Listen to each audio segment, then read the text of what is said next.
ओम शांति। जैन दर्शन और ब्रह्मा कुमारी ज्ञान।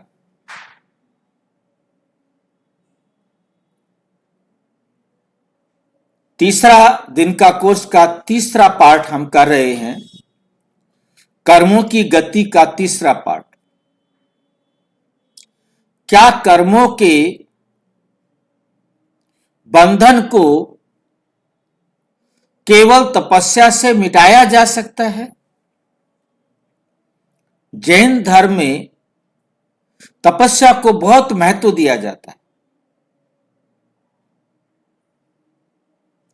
एक तपस्या ही एक ऐसी विधि है जिसके द्वारा हम अपने पाप कर्मों को मिटा सकते हैं, अपने को श्रेष्ठ बना सकते हैं।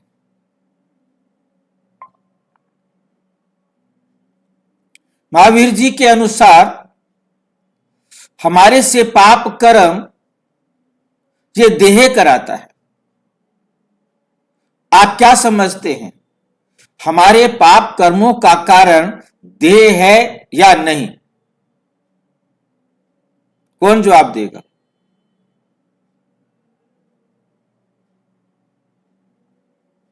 हमारे पतित होने का कारण देह है या नहीं? कौन जवाब देगा? देह होता है जिम्मेदार। हाँ जी, देह में आकर के ही आत्मा पतित कर्म करती है। जब तक आत्मा देह में नहीं आती तब तक पतित नहीं बनती। देह में आने के कारण, देह के प्रभाव में आने के कारण वो गलतियां करती है।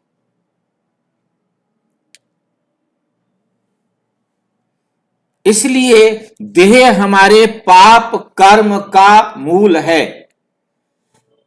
जब तक देह नहीं तब तक कोई पाप कर्म नहीं।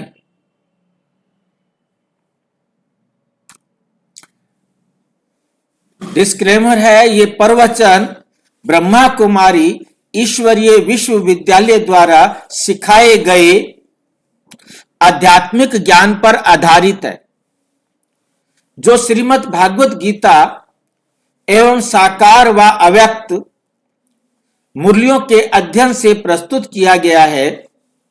इसका उद्देश्य किसी भी धर्म, साधना, तपस्या या परंपरा का खंडन करना नहीं, बल्कि कर्मों के बंधन से मुक्ति के आध्यात्मिक सिद्धांत को स्पष्ट करना है। ये ज्ञान आध्यात्मिक शांति, आत्म उन्नति और जीवन में सकारात्मक परिवर्तन के लिए है।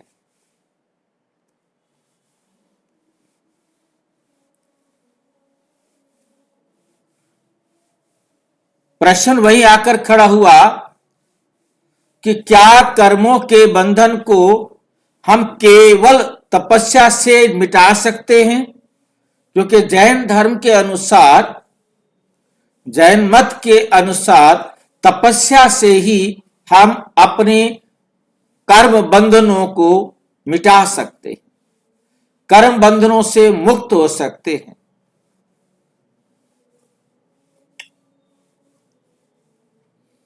और सारे कर्म बंधनों से जब मुक्त हो जाते हैं तब हम सिद्धि को प्राप्त करते हैं, तब हम मोक्ष को प्राप्त करते हैं, तब हम जन्म मरण के चक्कर से मुक्त हो जाते हैं,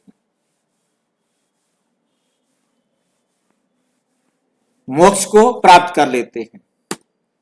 तपस्या के प्रति गहरी आस्था। जैन मत की तपस्या के प्रति बहुत गहरी आस्था है। और बड़ा प्रश्न,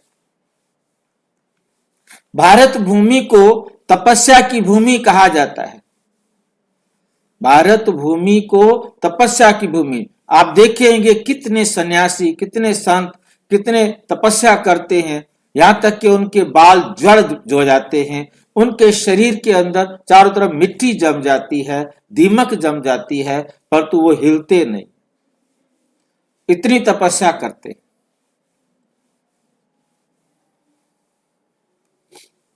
हमने देखा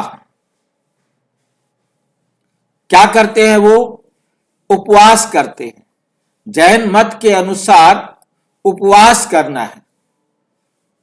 कुछ भी हुआ उसके लिए पहला है उपवास करना, शरीर को साधना। उपवास करने से हमें नियंत्रण करने की, अपने ऊपर संयम करने की क्षमता आती है।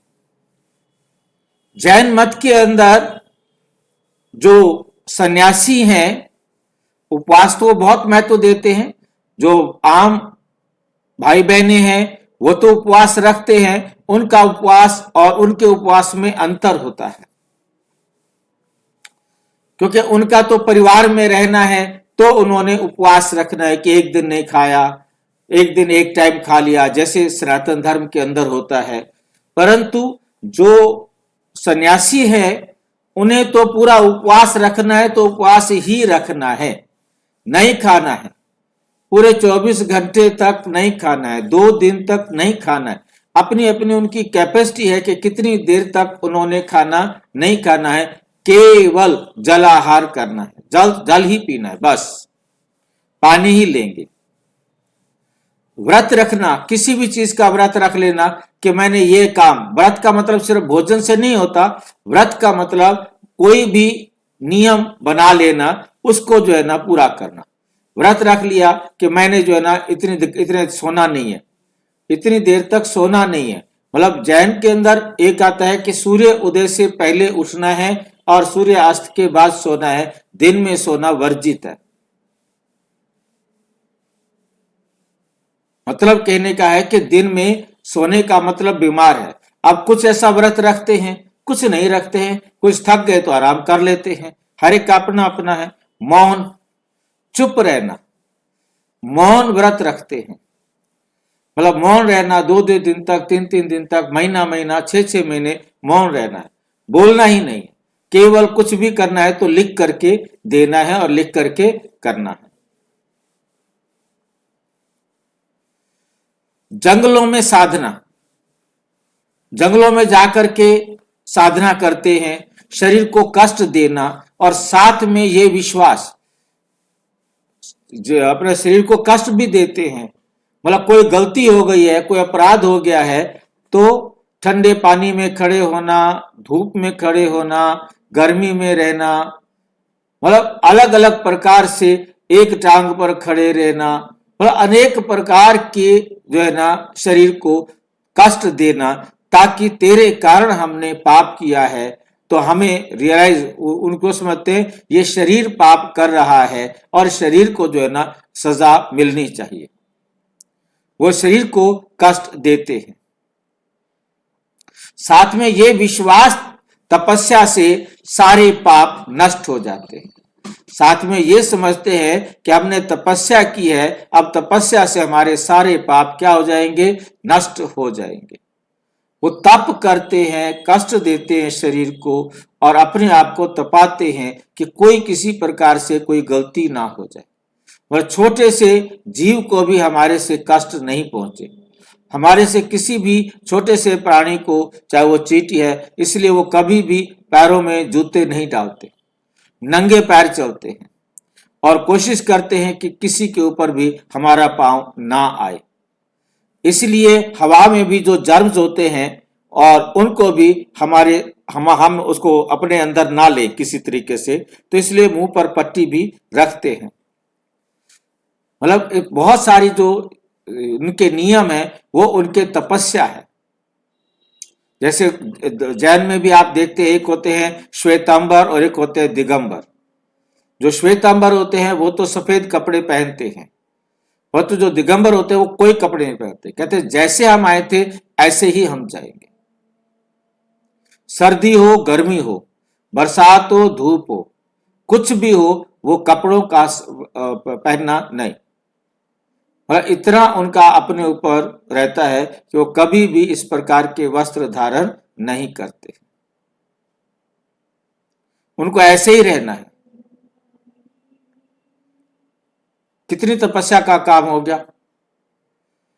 किसी भी प्रकार का वस्त्र नहीं पहनना, दवाइयां नहीं खानी, हॉस्पिटल नहीं जाना,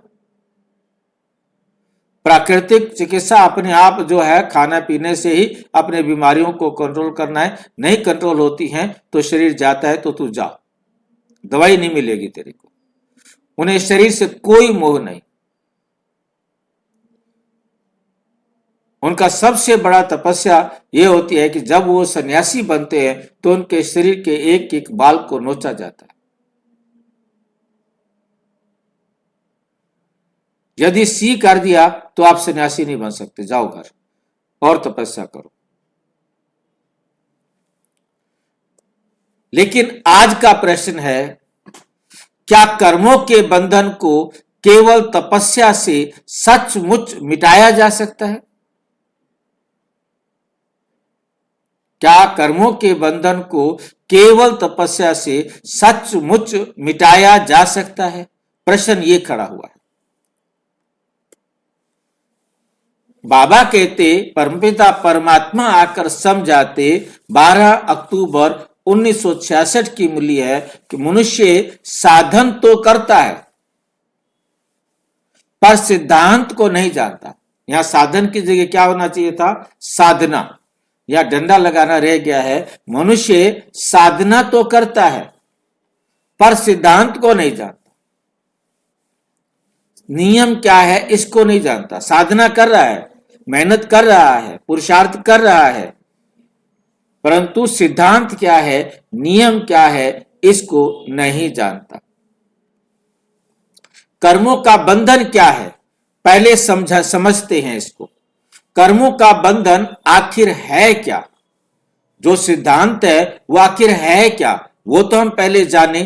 जब तक सिद्धांत को नहीं जानेंगे तो साधना कितनी भी करेंगे उसका लाभ हमें मिलने वाला नहीं है। साकार मुरली है 23 सितंबर 1967। कर्म आत्मा पर बोझ बन जाता है। कर्म क्या होता है? आत्मा पर बोझ बन जाता है। कर्मों का बंधन कैसे बनता है? आत्मा करता है। कर्म कौन करती है? आत्मा करती है। आत्मा करता है, कर्म करती है। आत्मा कर्म करती है। अब कर्म आत्मा ने किया है, कर्म का संस्कार आत्मा में बैठ जाता है। आदत भी कहां बनती है? आत्मा में, शरीर में नहीं बनती। कर्म आत्मा ने किया और कर्म का जो संस्कार बना, आदत बनी, तो आदत भी कहां बनती है? आत्मा में। हम अच्छी तरह से इस बात को जानते हैं कि कर्म करने वाली है आत्मा, और कर्म का फल किसको मिलना चाहिए? फिर कर्म का फल किसको मिलना चाहिए? आत्मा को। आत्मा को। हमें बहुत अच्छी तरह से समझना है, कर्म आत्मा ने किया तो कर्म का फल भी किसको मिलेगा? आत्मा को मिलेगा। तो कर्म के अंदर, कर्म आत्मा में हमने ये जान लिया है कि आत्मा में 3 फैकल्टीज है। एक है मन, एक है बुद्धि और एक है संस्कार।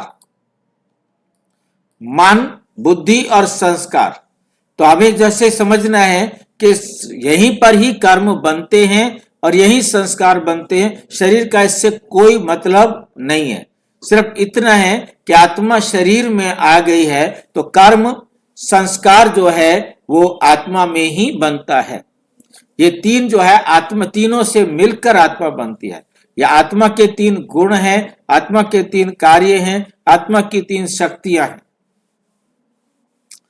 आत्मा के 3 जो है ना फैकल्टीज है, कैसे भी आप इसको समझ सकते हैं। संस्कार भी एक फैकल्टी है जो आत्मा के अंदर ही होती है। उदाहरण, जैसे कपड़े पर बार बार दाग लगे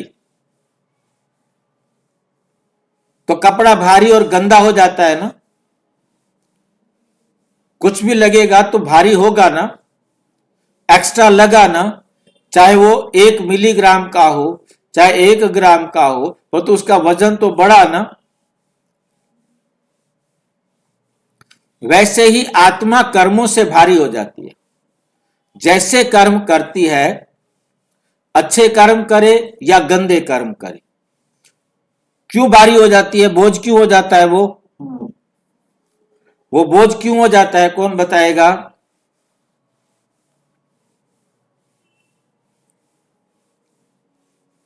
वो बोझ क्यों होता है?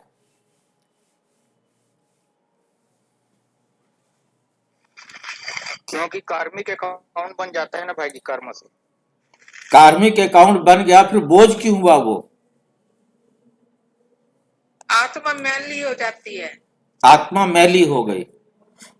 आत्मा, क्योंकि जितने भी कर्म किए वो कर्म किए देह के अनुसार, देह के प्रभाव में आकर कर्म किए।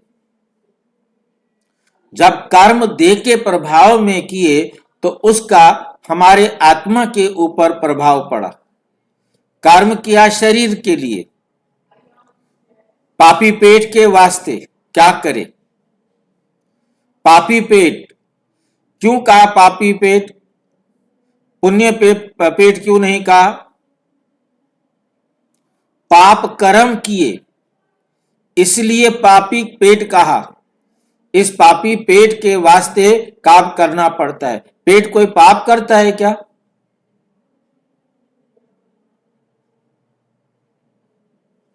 पेट कहता है मेरे को ये खाना है, हमने पेट पर दोष दे दिया। खाने की इच्छा बेशक पेट ने प्रस्तुत की होगी, परंतु आत्मा ने सोचा कि चलो इसको खिलाया जाए। अब आत्मा कंट्रोल ना करे, आत्मा संयम ना करे, तो दोष आत्मा पेट को दे दो। अब इसमें संयम तो मैंने करना है ना, मैं आत्मा ने सोचना है। परमात्मा ने कहा क्या खिलाना है, क्या खाना है, क्या नहीं खाना है।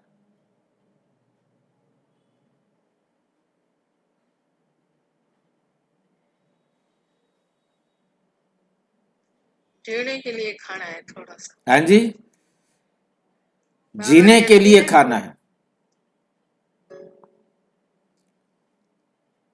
शरीर मिला है हमें इसको चलाने के लिए, इसके द्वारा हमें श्रेष्ठ कर्म करने के लिए खाना है, परंतु उसके लिए कैसा खाना है, क्या नहीं खाना है, ये डिसीजन तो आत्मा ने करना है ना। मालिक डिसाइड करेगा कि इस शरीर को क्या खिलाया जाए और क्या ना खिलाया जाए।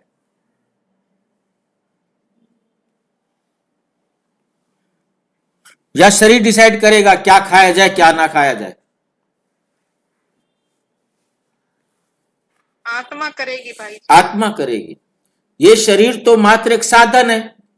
मैं चाहूं तो अपनी गाड़ी के अंदर बेस्ट पेट्रोल डालूं, मैं चाहूं तो मिलावट वाला पेट्रोल डालूं, सस्ता है वो।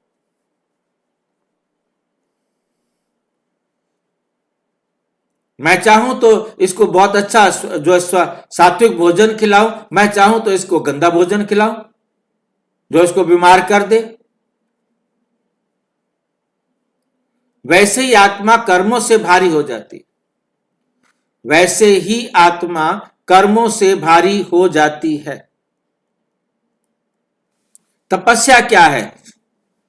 सही अर्थ में अब समझते हैं, सही अर्थ में अब समझते हैं वह तपस्या वास्तव में है क्या।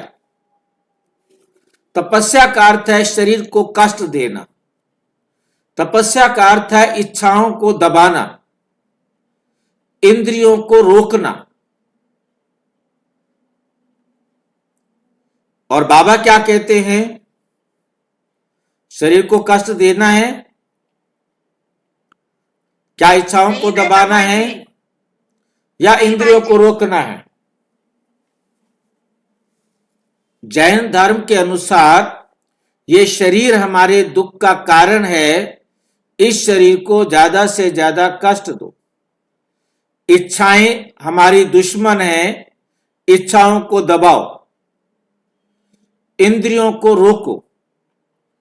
और बाबा कहते शरीर को कष्ट नहीं देना है, शरीर को कष्ट नहीं देना है, इच्छाओं को दबाना नहीं है, इच्छाओं को इच्छाओं को खत्म करना है। अब इच्छा को दबाने के लिए इच्छा हो रही है खाने की और आप खाना नहीं खा रहे हैं, इच्छा हो रही है जो भी, उस इच्छा को आप दबा रहे हैं, फोर्स कर रहे हैं, तो फोर्स जो है क्या करेगा, फोर्स क्या करेगा, जैसे आपने स्प्रिंग देखा है, आपके जो रिफिल होता है उसके अंदर एक स्प्रिंग होता है, उसको यदि दबाओ, एक लिमिट है उसको दबाने की, और उसके बाद ज्यादा दबाएंगे तो वो उछल जाएगा। इसी प्रकार रबड़ होता है, इलास्टिक होता है, उसको खींच सकते हो, एक लिमिट है, खींचोगे खींचेगी, और उससे ज्यादा खींचा तो टूट जाएगा। इंद्रियों को रोकना है, और आज का विज्ञान भी ये कहता है, आयुर्विज्ञान भी ये कहता है कि शरीर को कष्ट नहीं देना है, किसी भी वेग को रोकना नहीं है, चाहे छींक आ रही हो, चाहे खांसी आ रही हो, मतलब कुछ भी मतलब जो भी शरीर के अंदर परिवर्तन आ रहा है उसको फोर्सफुली रोकना नहीं है। आपको बाथरूम आया है, आपको लैट्रिन आई है, आपको पानी की प्यास लगी है, आपको भूख लगी है, मतलब एक थोड़ी देर के लिए तो कोई फर्क नहीं पड़ता, पर ज्यादा देर तक उसको रोकना नहीं है। अब प्यास लगी, आप नहीं पिएंगे, कोई बात नहीं, पानी मत पियो, धीरे धीरे शरीर का पानी खत्म हो जाएगा, फिर आपको ग्लूकोज की बोतल चलानी पड़ेगी। जरूरत आपका होठ, आपकी आंखें, आपका सारा अच्छा इच्छाएं पता लग जाता है कि आपको प्यास लगी है। परंतु यहाँ पर तपस्या का अर्थ जैन धर्म के अनुसार ये समझा जाता है। अब वो इसको अपनी तरफ से अच्छा समझते हैं, परंतु अब हम आज विचार करेंगे इसको कि तपस्या शरीर की होती है। बाबा कहते 10 जुलाई 1966 को कि तपस्या शरीर की होती है। अब दोष किसका है? दोष शरीर का है क्या? भाई जी आत्मा का। आत्मा का दोष, आत्मा का। गलती करे आत्मा, गंदा देखे आत्मा, उल्टे काम करे आत्मा। शरीर क्या करेगा? शरीर के थ्रू जो करवाएगी, वो जो आत्मा कहेगी वो तो शरीर ने करना है ना, शरीर के द्वारा हुआ है, शरीर मेरा साधन है। अब मेरे हाथ में पेन है, मैं उससे चाहूं तो बहुत अच्छी अच्छी बातें लिखूं, मैं चाहूं तो गंदी बातें लिखूं। मेरे हाथ में चाकू है, मैं चाहूं तो किसी का गला काटूं, मैं चाहूं तो सब्जी काटूं, फल काटूं। क्या काटना है क्या नहीं काटना है ये तो निर्णय मैंने किया ना। चाकू का तो कोई दोष नहीं है ना, गाड़ी का तो कोई दोष नहीं है ना, मैंने उसको क्या खाने के लिए दिया है। मैं जैसा भोजन दूंगा वैसे चलेगी। मैंने पेट्रोल गंदा दिया है, वो मेरे को ही तंग करेगी गाड़ी। तो बहुत अच्छी तरह से समझना है, मन संयमित होता है, मन संयमित होता है, इच्छाएं नियंत्रित होती है। तपस्या से मन संयमित होता है। मन आत्मा की शक्ति है, मन आत्मा की सूक्ष्म शक्ति है। मन जब संयमित हो जाता है, संस्कार बन जाते हैं कि मुझे ये नहीं करना है, तो शरीर को कोई मतलब ही नहीं। संयम में रहना है परंतु कष्ट नहीं देना। इच्छाएं नियंत्रित होती हैं, इच्छाएं क्या करनी है क्या नहीं करनी है, कौन सी इच्छा ठीक है कौन सी इच्छा गलत है। अच्छी इच्छाएं करनी है परंतु गंदी इच्छाएं नहीं करनी है।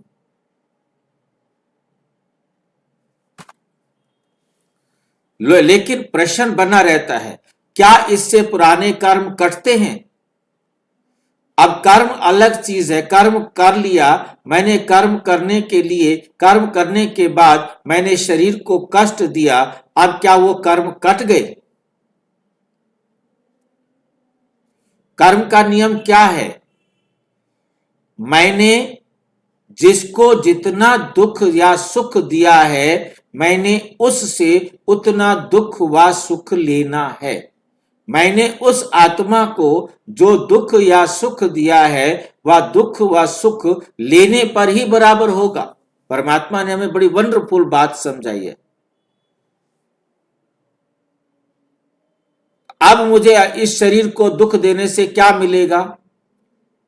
मैं बेशक इस शरीर को दुख दे दूंगा, परंतु क्या जिस आत्मा को मैंने दुख दिया है, क्या वो आत्मा मुझे दुख नहीं देगी? मैंने किसी को मार दिया, मैंने स्कूल में मान लो बच्चों को मैंने 2-2 बेत मार दिए, फिर मैंने रात को देखा, अरे आज तो मैंने 25 बच्चों को 2-2 बेत मारे हैं, मेरा पाप कर्म बन गया। अब मैं 50 बेत अपने आप को लगा दूं, क्या जिनको मैंने 2-2 बेत मारे थे, डंडे मारे थे, क्या वो मुझे नहीं मारेंगे?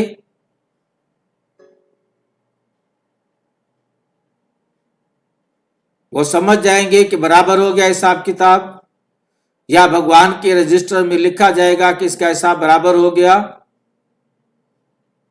भाई जी मारेंगे तभी हिसाब बराबर होएगा। जो मैंने अपने आप को मारा उनका क्या कसूर है? वो काम नहीं आता क्या?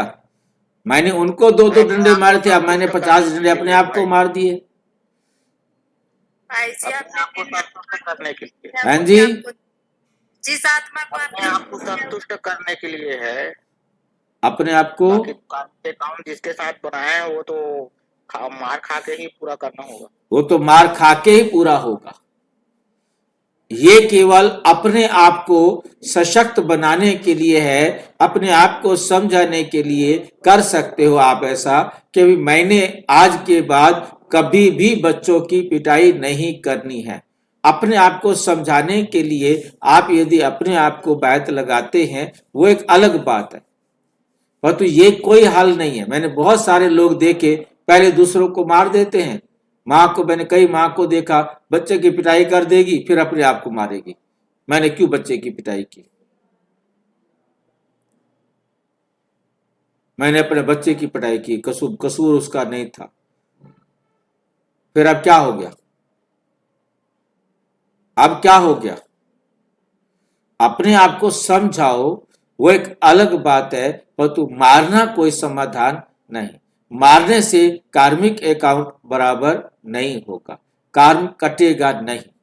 परंतु उन्होंने जैसा समझा उन्होंने वैसा किया। अब सिद्धांत परमात्मा अब आकर सिद्धांत समझा रहे हैं कि क्या विधि है, क्या सिद्धांत है, क्या नियम है। इससे पुराने कर्म नहीं कटेंगे, केवल तपस्या क्यों पर्याप्त नहीं? भाई जैन धर्म के अंदर तपस्या को महत्व दिया गया, तपस्या क्यों पर्याप्त नहीं है, क्यों ठीक नहीं है? यहां बीके ज्ञान एक बहुत स्पष्ट बात कहता है। तप बाबा कहते मुरली में, साकार मुरली है 10 जुलाई 1966 की, तप से कर्म कटते नहीं, योग से कर्म भस्म होते। तप से कर्म कटते नहीं, योग से कर्म भस्म होते हैं।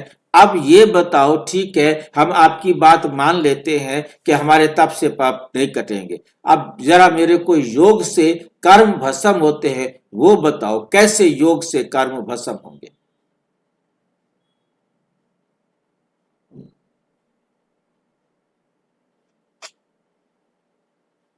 भाई जी बाबा की श्रीमत से ज्ञान से समझ आ जाती कि हमारे जो दिया था वही मिल रहा है हमें, बाकी कटते तो नहीं है, लेने तो पड़ते ही हैं। तो योग से बताओ, योग से कर्म भस्म कैसे होते हैं?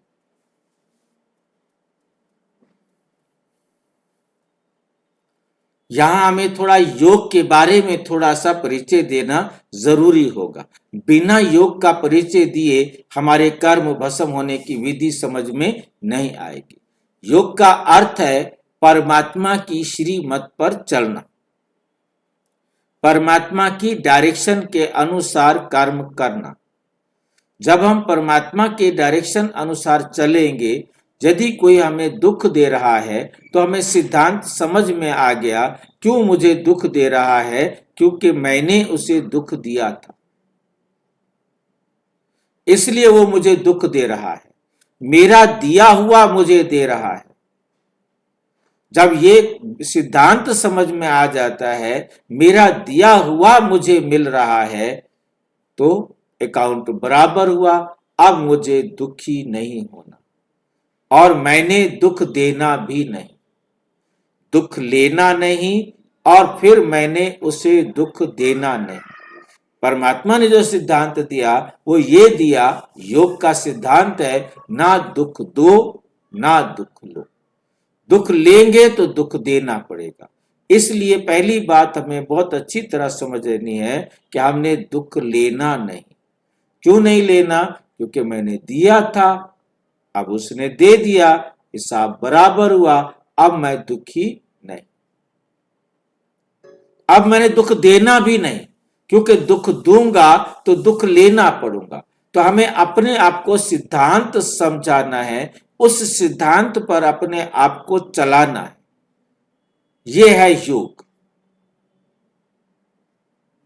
और जब हम समझ जाते हैं तो फिर हम दुखी नहीं होते।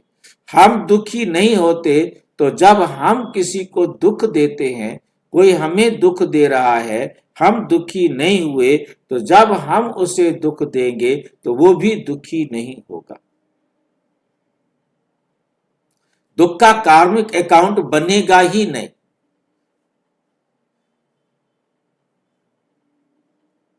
ये भी हमें साथ में दूसरा सिद्धांत समझ में आ जाता है।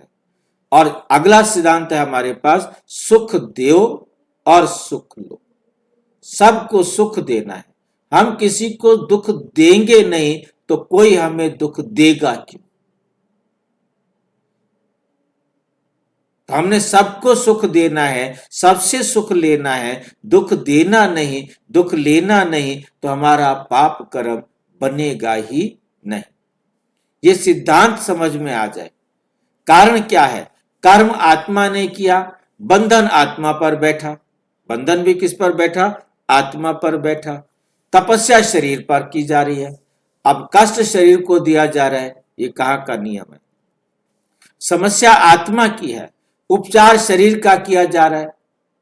गलत करे आत्मा, इलाज करे शरीर का। उदाहरण, यदि बीमारी पेट में है और दवा हाथ पर लगाए तो पेट ठीक होगा? तो रोग कैसे ठीक होगा? सिद्धांत को समझना है। इतिहास से उदाहरण, तपस्वी फिर भी बंधन में है, तपस्वी फिर भी बंधन में है। अब जैसे हमने देखा बड़े बड़े तपस्वी वर्षों की साधना, कठोर तप करते हैं, और उसके बाद लेकिन फिर भी उनके पास क्रोध है, अहंकार है, अटैचमेंट है, आसक्ति है। फिर क्या करके आए भैया पहाड़ों पर?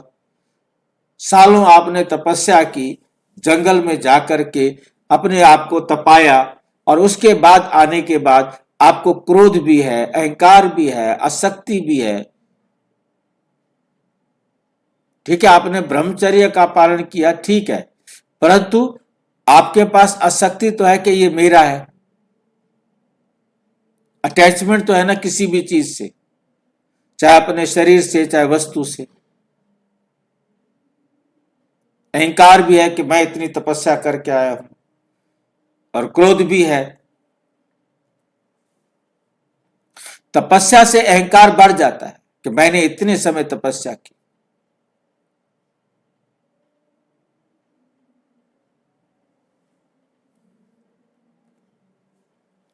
क्योंकि मैंने तप मैंने किया का भाव देता है।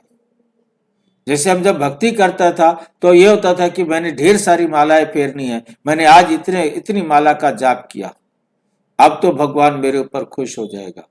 मैं तो माला इतनी फेरता हूं, मैं तो ये करता हूं, मैं तो ये करता हूं। ये भी अहंकार आ जाता है, मैंने किया, मैंने किया, मैंने किया। मैं का भाव कर्म को और बांधता है, कर्म को और बांधता है, मतलब और कर्म करते और गलतियां करते, जिसके कारण और पाप कर्म बढ़ जाता है। क्योंकि विकारों के वश विकर्म बनते हैं। फिर कर्म कैसे करते हैं? बीके का निर्णायक उत्तर, ब्रह्मा कुमारी इसका निर्णायक फैसला क्या है?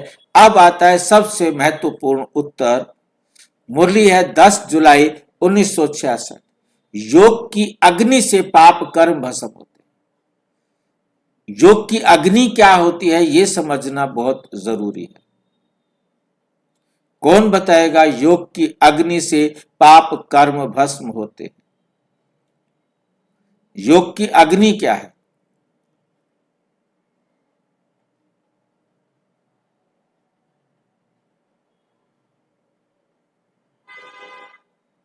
बाबा की श्रीमत सुधारने की आग बाबा की श्रीमत में सुधारने की आग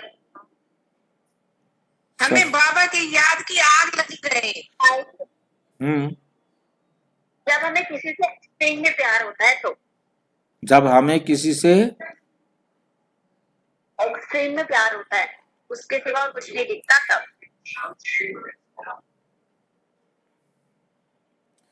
जब हमें किसी से बहुत प्यार होता है,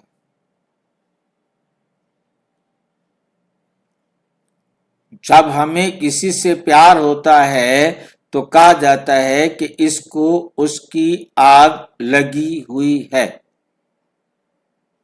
हर वक्त उसी का कहना मानता है, उसी के अनुसार काम करता है। इसी तरह परमात्मा कहते बच्चे तुम मेरी श्रीमत पर इतना चलो कि मेरे सिवाय आप किसी और को देखो ही नहीं, सोचो ही नहीं। जब हमारा परमात्मा के साथ संबंध जुड़ जाता है, परमात्मा की डायरेक्शन पर हम हर काम करने लगते हैं, तो पहली बात हमारे से गलती होगी ही नहीं, जो हमें पाप कर्म कहलाए। हम ऐसा कोई कर्म करेंगे ही नहीं जिससे किसी भी आत्मा को दुख पहुंचे।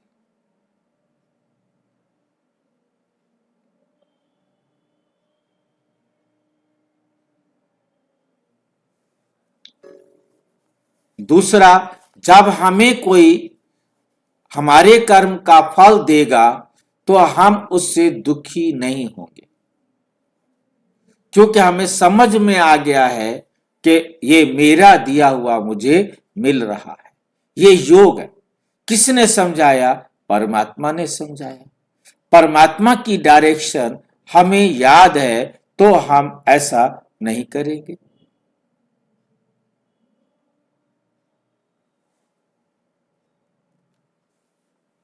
योग क्या है? आत्मा का परमात्मा से संबंध, याद। परमात्मा की याद का मतलब हमें समझ में आ गया कि परमात्मा की डायरेक्शन पर चलना। जितना हम परमात्मा की श्रीमत पर चलेंगे, डायरेक्शन पर चलेंगे, उतना ही हम श्रेष्ठ बनेंगे। आत्म अभिमान, आत्म अभिमान, आत्म अभिमान मतलब अपने आप को आत्मा समझना, क्योंकि मैं आत्मा हूं, मैं ये शरीर नहीं हूं, मैं इस देह से अलग हूं, मैं इस देह का ड्राइवर हूं, मैं इस देह का मालिक हूं।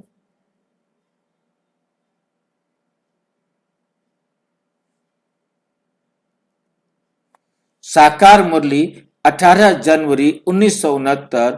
परमात्मा कहते मुझे याद करो तो तुम्हारे विकार में विनाश होंगे। परमात्मा की श्रीमत पर चलेंगे तो पाप या विकर्म विनाश होंगे।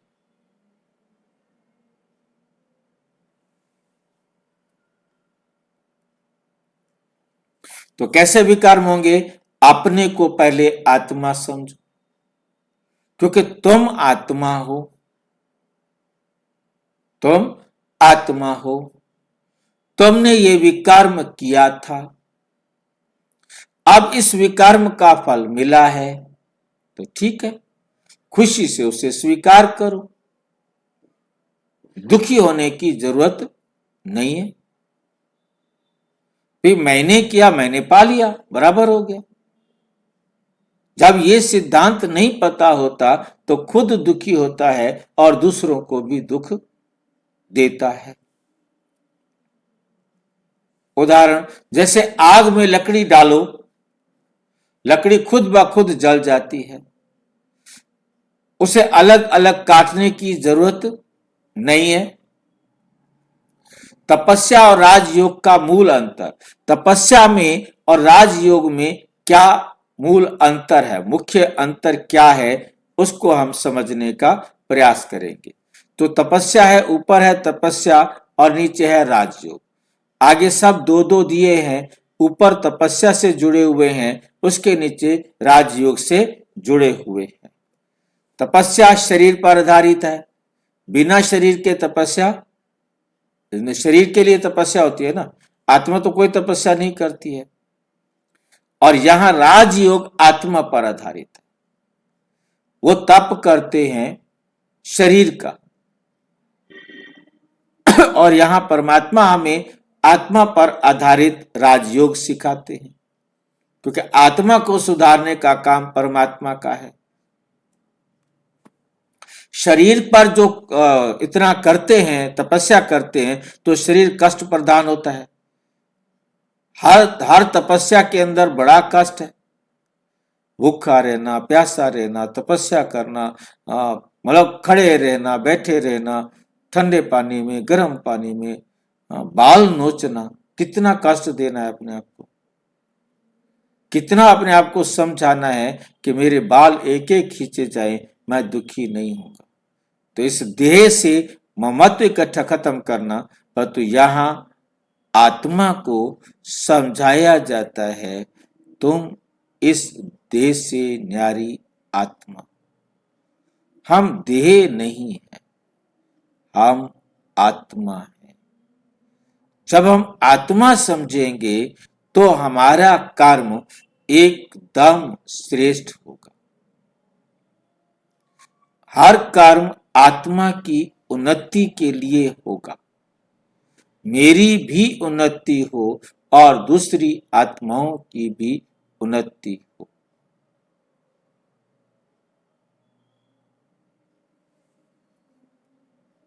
चेतना प्रधान, अहंकार बढ़ने का खतरा। तपस्या करने से क्या होगा, अहंकार बढ़ जाएगा, मैंने इतनी तपस्या की।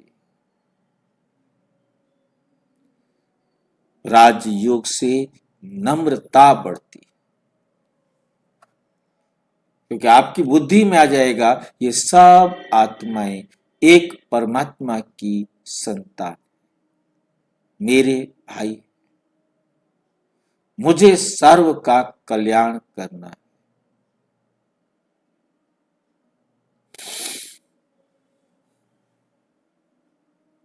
तपस्या से कर्म दबते हैं और राजयोग से कर्म भस्म होते हैं, जल जाते हैं, खत्म हो जाते हैं, उनका नामो निशान नहीं रहता।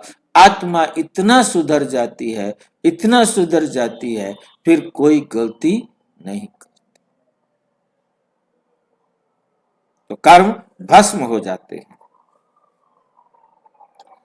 अस्थाई शांति मिलती है, तपस्या से हमें क्या मिलती है, अस्थाई शांति मिलती है, और राजयोग से स्थायी शांति मिलती है। साकार मुरली है 27 मार्च 1967 की। ये ज्ञान तपस्या का नहीं, ये ज्ञान तपस्या का नहीं, योग का मार्ग है।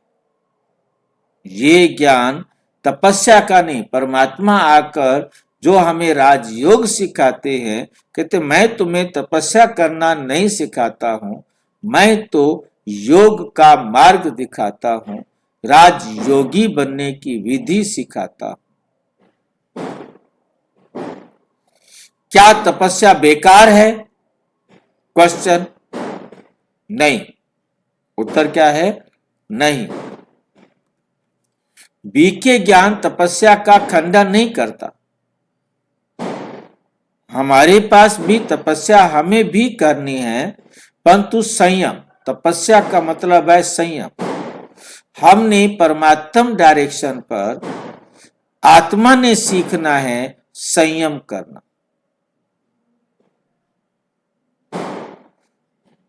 व्रत जो है संयम को सिखाने का बहुत अच्छा नियम है। शरीर भी फिट हो जाता है और आत्मा को कुछ सहन और सामना करने की शक्ति आ जाती है।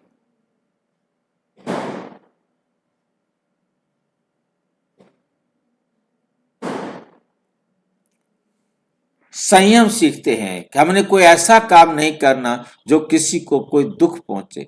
तपस्या में हम अनुशासन सीखते हैं, जो करना है विधि से करना है, ऐसे नहीं अनुशासन से सारे काम करने हैं। लेकिन तपस्या साधन है, मुक्ति का साध्य नहीं। तपस्या क्या है?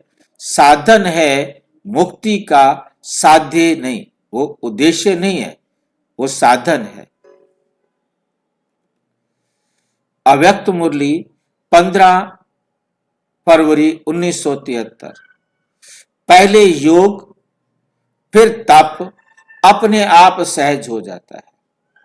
पहले योग फिर तप अपने आप सहज हो जाता है, कोई मुश्किल नहीं रहता है।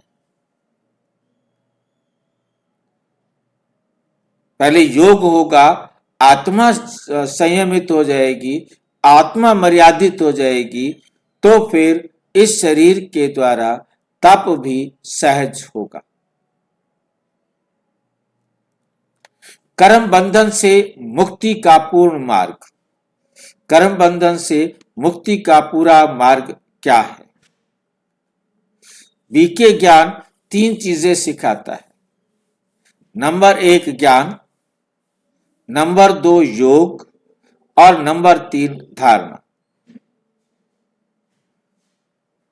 ईश्वर आकर के हम सबको ज्ञान देते हैं। जो ज्ञान की चर्चा हमें मिली है वह हम आपके साथ चर्चा कर रहे हैं। और जो बात अच्छी लग रही है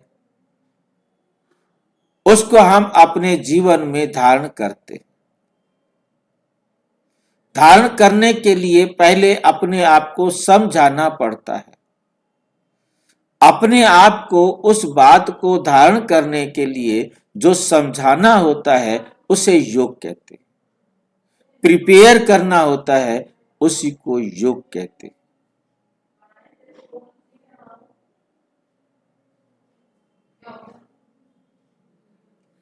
और जब हम अपने आप को समझाते हैं क्योंकि वो हमें अच्छा लग रहा है, तो समझाने के साथ हमारे जीवन में धारणा होती है।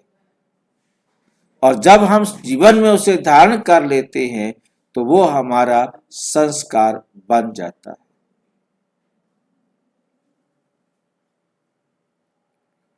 तो जब हमने मर्यादित संस्कार, मर्यादित शिक्षा अपने आप को दी, हमारे संस्कार भी मर्यादा वाले बन गए। हमने हर काम को नियम अनुसार, संयम अनुसार, मर्यादा अनुसार करना है।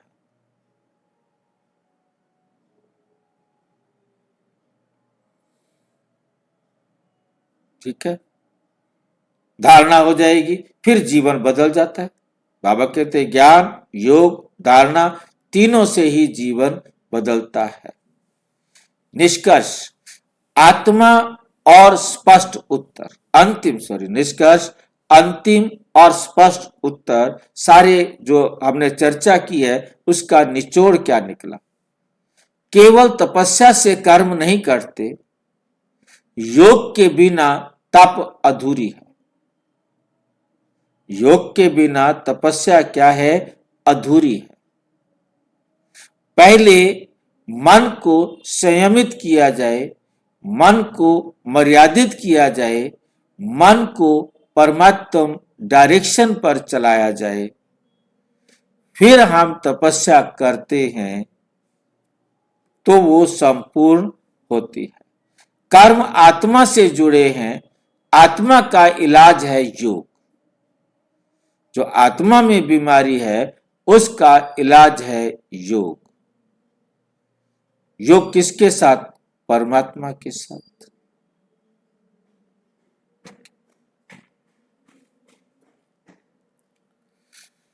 साकार मुरली 18 जनवरी 1969। मैं ही आकर तुम्हें कर्मों के बंधन से मुक्त करता। कैसे मुक्त करते हैं? परमात्मा आकर हमें कर्म बंधन से मुक्त कैसे करते हैं? कर्म बंधन मुक्त होने की विधि सिखाते हैं, मार्गदर्शन करते हैं, रास्ता दिखाते हैं। हम उस रास्ते पर चलते हैं तो हम कर पाते हैं। समापन। यदि कर्मों का बंधन सिर्फ तप से कटते होते तो परमात्मा को राजयोग सिखलाने की आवश्यकता ही नहीं होती। राजयोग सीखने पर ही हम तप से, संयम और योग से मुक्ति, तप से संयम मिलता है और योग से क्या मिलती है? मुक्ति। तप से मुक्ति नहीं मिलती, तप से मुक्ति नहीं मिलती। मुक्ति होती है इस संसार की आत्माओं से। हमारा जो भी कार्मिक अकाउंट है वो बराबर हुआ और अब हम अपने घर जाए। ठीक है? अच्छा, ओम शांति। और विस्तार से जानने के लिए प्रजापिता ब्रह्मा कुमारी ईश्वरीय विश्वविद्यालय के किसी भी सेवा केंद्र पर संपर्क करें और यदि कोई प्रश्न है तो 9213106986 पर केवल टेलीग्राम करें। 9650692270 पर केवल व्हाट्सएप करें, फोन नहीं। ओम शांति।